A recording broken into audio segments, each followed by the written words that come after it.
시청자 여러분 안녕하십니까? 한 주간의 주요 뉴스를 정리해드리는 채널K 뉴스 브리핑입니다. 미주 한인의 날은 미 연방정부가 한인 이민 역사를 공식적으로 인정한 뜻깊은 날이 아닐 수 없습니다. 이 한인의 날이 후손들에게는 정체성을 일깨워주고 또 미국 사회에 한국 문화를 알리는 좋은 계기가 되길 바라는 마음입니다. 첫 번째 소식 전해드립니다. 제57주년 뉴욕 한인의 날 밤과 미주 한인의 날 행사가 맨하탄 플라자 호텔에서 열렸습니다. 올해 행사는 특별히 뉴욕 한인 이민사 박물관 건립을 위한 기금 모금 행사로 벌써부터 한인 사회는 물론 미 주류 사회까지 관심을 받았습니다. 400여 명이 참석해 성황리에 치러졌습니다. 보도에 지한샘 기자입니다. 지난 금요일 저녁 맨해튼 플라자 호텔에서 열린 뉴욕 한인의 밤 및 미주 한인의 날 행사. 주류 사회 정치인과 한인 등 400여 명이 참석해 이미 114주년과 뉴욕 한인의 창립 57주년을 기념했습니다. 특히 올해 행사는 뉴욕 한인 이민사 박물관 건립을 위한 기금 모금을 목적으로 해 더 큰 의미가 있었습니다. 뉴욕 한인의 김민선 회장은 이민사 박물관이 자랑스러운 한인 이민의 역사와 한국의 문화를 알리는 공간이 될 것이라며 모두가 동참해줄 것을 당부했습니다. 우리 선조님들의 희생에 저희 후손들이 이렇게나마 조금이라도 저희들이 보답을 하는 것 같아서 조금 한인 회장으로서 책임을 다한 것 같고요. 우선 우리들의 수건 사업인 이 목화 이민사 박물관 건립이 이번에 꼭 이루어질 수 있기를 바랍니다. 감사합니다.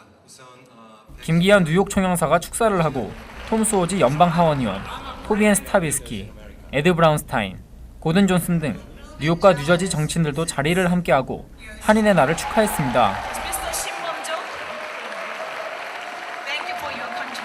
메인 이벤트로 진행된 올해의 한인상 시상식. 쉐이크앤고 김광석 대표가 올해의 한인상 대상을 수상했고 교회일보 우병만 목사, 방주석 전 스태튼 한인회장, 민경원 뉴욕 한인회 회칙위원장이 봉사상을 수상했습니다. 이렇게 귀한 올해 한인상을 수여해 주신 우리 뉴욕 한인회 그리고 뉴욕 동포 모든 분들께 진심으로 감사를 드립니다. 기업인으로서 앞으로 우리 한인사를 위해서 더 잘하라는 의미를 알고 감사의 인사를 받겠습니다. 조지 마라고스 나소 카운티 감사원장은 특별 공로상을, 제임스 원 한인 커뮤니티 재단 회장이 차세대 리더십상을, H마트가 기업인상을, 단체상은 뿌리교육재단이 각각 수상했습니다. 채널K 뉴스 지한샘입니다. 이민단체들이 차기 트럼프 행정부의 올바른 정책 추진을 촉구하는 집회를 열었습니다. 참가자들은 도널드 트럼프 대통령 당선인의 공식 출범을 앞두고 반이민 공약의 철폐를 요구했습니다. 뉴욕시 이민자연맹, 국제서비스노조, 전국드리머연맹, 평등한 이민개혁 전국운동 등 300여 명의 이민자 단체 관계자들이 참가한 미국에 살기 위한 이민자 연합집회가 14일 워싱턴 DC에서 열렸습니다. 민권센터는 실무진과 불법 체류 청년 추방유예 수혜자들의 모임 드리머 그룹 소속 20여 명이 참여했습니다. 이날 집회는 트럼프 행정부의 공식 출범을 앞두고 이민자 커뮤니티의 의지를 천명하기 위한 것입니다. 참가자들은 이민자도 미국 시민이다, 이민자의 인권 보장 등이 적힌 피켓을 들고 구호를 외치며 반이민 공약들의 철폐를 주장했습니다. 화합하는 미국 사회의 건설을 위해 합리적인 이민 정책을 추진할 것을 소리 높여 외쳤습니다. 한편 이날 집회에 참여한 크리스 홀렌 연방 상원의원과 루이스 구티에레즈 연방 하원의원 등은 의회에서 행정부의 반이민 정책 추진을 견제하겠다고 약속했습니다. 도널드 트럼프 대통령 당선인이 오바마 케어의 즉각 폐기를 확인하고 새로운 건강보험 계획이 마무리 단계에 있다고 밝혔습니다. 이와 함께 의약품 가격 인하를 위한 노력 강화를 시사했습니다. 트럼프는 15일 워싱턴 포스트와의 인터뷰에서 모두를 위한 건강보험 제도를 마련하는 것이 목표라고 공언하며 오바마 케어 즉각 폐지를 확인했습니다.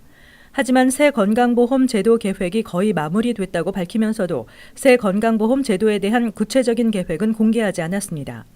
트럼프는 메디케어와 메디케이드 가입자를 위한 의약품 가격을 제약회사들이 정부와 직접 협상하도록 하겠다고 말해 의약품 가격을 인하하기 위한 노력 강화를 시사했습니다.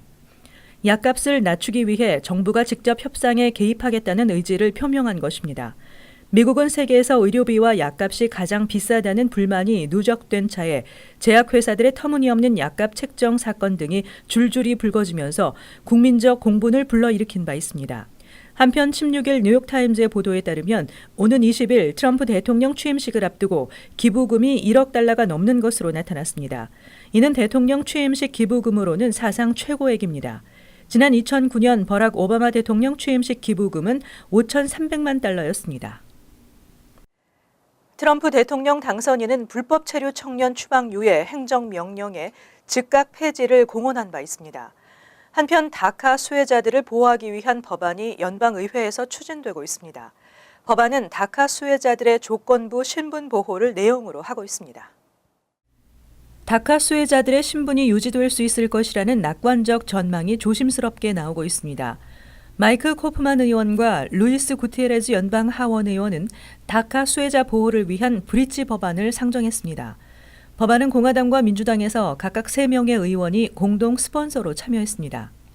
75만 2천여 명의 다카 수혜자들이 벌금을 납부하고 각종 개인정보나 범죄 기록 등 연방 당국의 백그라운드 체크를 통과할 경우 기존 다카 기간이 만료될 때까지 조건부 신분 보호를 받게 되고 연장할 수도 있습니다.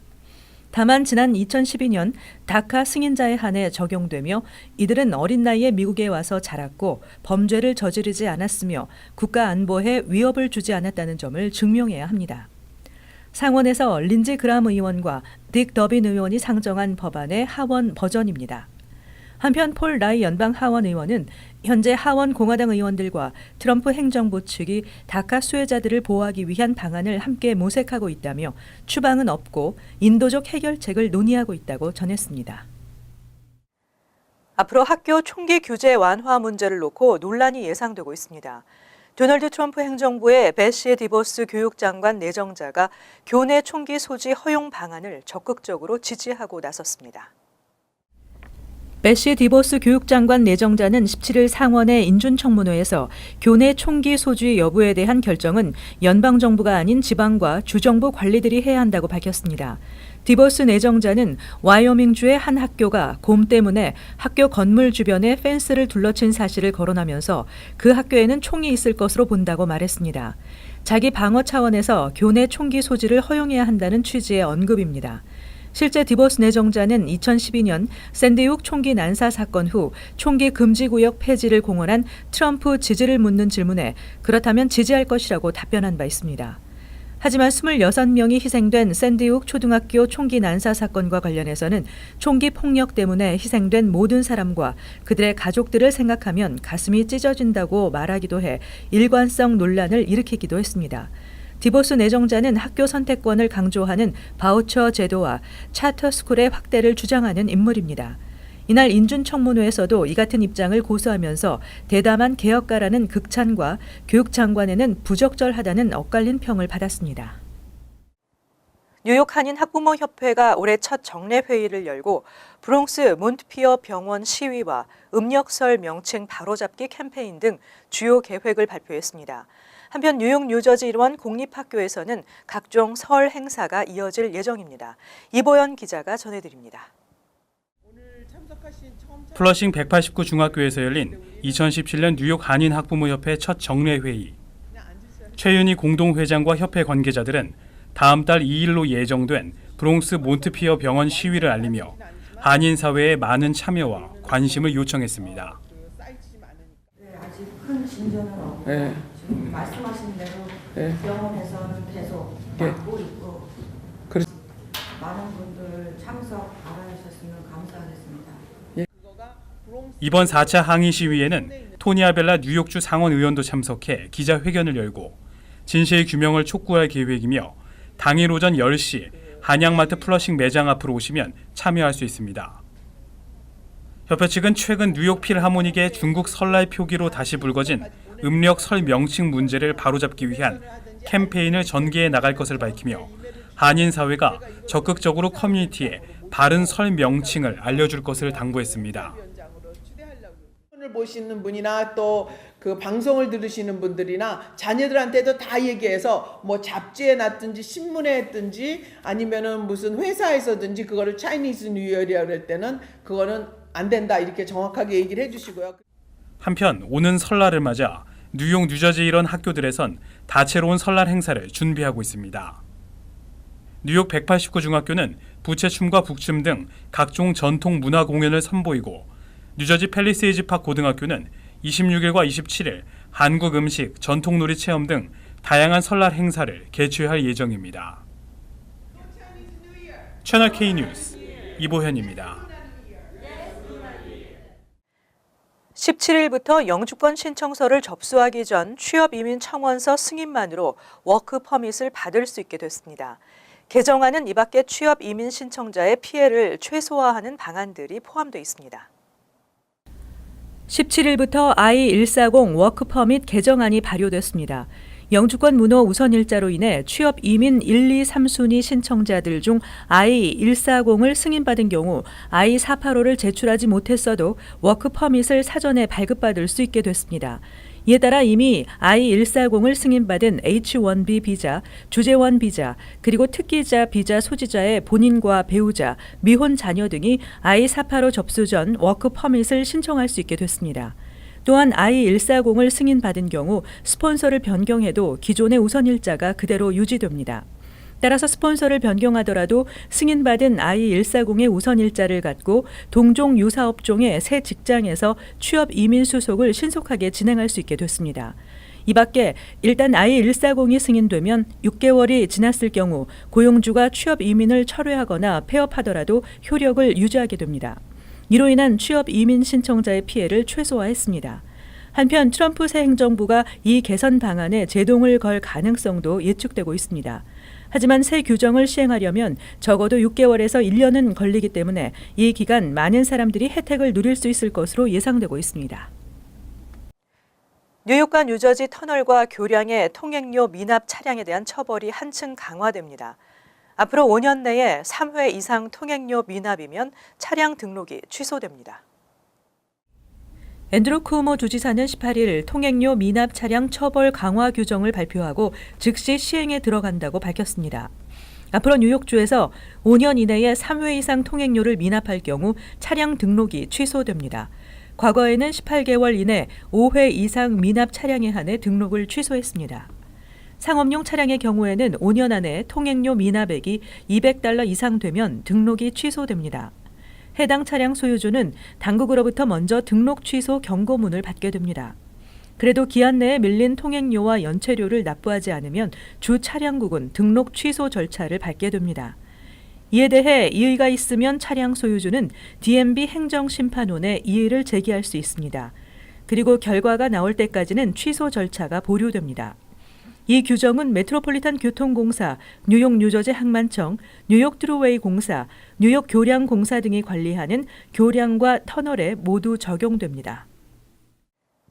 다음 주부터 세금 보고 시즌이 시작됩니다.